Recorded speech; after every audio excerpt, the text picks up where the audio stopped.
ఆసిఫాబాద్ జిల్లా బెజ్జూరు మండలం మర్తాడి గ్రామంలోని తన వరి పంటపై గడ్డి మందు కొట్టారని బక్కయ్య అనే రైతు ఆవేదన వ్యక్తం చేశారు. అదే గ్రామానికి చెందిన బేడికల చిన్నయ్య కుటుంబంతో సహా పలువురు తమ పొలంలో మందు కొట్టి ఆక్రమించుకోవాలని చూస్తున్నారంటూ ఆవేదన వ్యక్తం చేశారు. అధికారులు స్పందించి తమకు న్యాయం చేయాలని, గడ్డి మందు కొట్టిన వారిపై కఠిన చర్యలు తీసుకోవాలని వారు కోరుతున్నారు.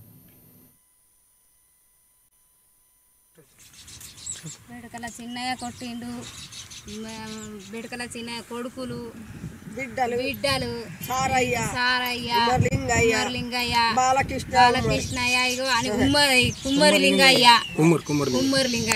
సరుకుపల్లి వాళ్ళందరూ నాకు కావద్దని అంటాను. నేను బిడ్డ అతను పరిచయం కొడతాకి బెడకల బక్కాయ గుట్టింది.